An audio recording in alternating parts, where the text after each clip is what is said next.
નમસ્કાર. ગુજરાતીથી અંગ્રેજી શીખવું સરળ છે.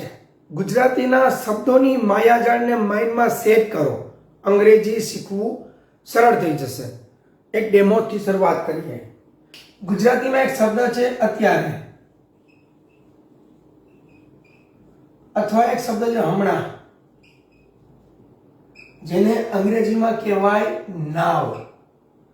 નાવ એટલે હાલમાં, હમણાં. તો જો ગુજરાતીમાં ક્યારેક ક્યારેક આવું બોલીએ છીએ આપણે, મારા પપ્પા અત્યારે સૂતા છે. રાઈટ? ગુજરાતીનો જ ઉપયોગ કરીશ અને ગુજરાતીને જ આગળ ધરીશ. બીજું વાક્ય, હું અત્યારે ટીવી જોઉં છું. આ બીજું વાક્ય. એમાં પણ અત્યારે શબ્દ આવી ગયો. આગળનું ત્રીજું વાક્ય લઈએ.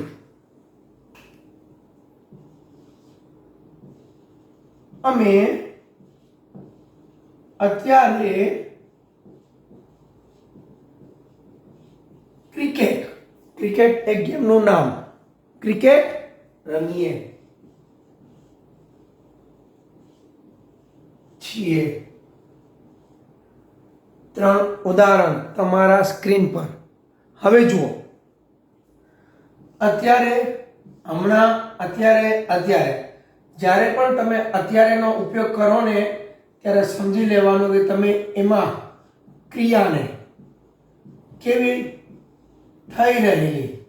કેવી ક્રિયાને થઈ રહેલી બતાવો છો. જ્યારે પણ તમારા વાક્યમાં તમે અત્યારે શબ્દ વાપરો, એનો મતલબ એમ કે સુવાની ક્રિયા અત્યારે ચાલુ છે, ટીવી જોવાની ક્રિયા અત્યારે ચાલુ છે, રમવાની ક્રિયા અત્યારે ચાલુ છે. તો બની ગઈ કેવી ક્રિયા? ચાલુ. અને અહીંયા છ એટલે બની જશે વર્તમાન કાળ, જેને ઇંગ્લિશમાં કહેવાય છે કન્ટિન્યુઅસ પ્રેઝન્ટ ટેન્સ.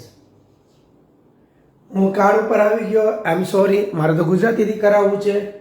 તો ગુજરાતીની અંદર જો વાક્ય આ સમજમાં આવી ગયું હોય, કેવી રીતે? પપ્પા શું કરે? મારા પપ્પા અત્યારે સૂતા છે. તું શું કરેશ? હું અત્યારે ટીવી જોઉં છું. છોકરાઓ, તમે શું કરો છો? સર, અમે અત્યારે ક્રિકેટ રમીએ છીએ. સોરી. તો આ સ્થિતિ પ્રમાણે તમારે એમ, ઇઝ અથવા આર વાપરવું પડે. આ તો ફાઇનલ જ.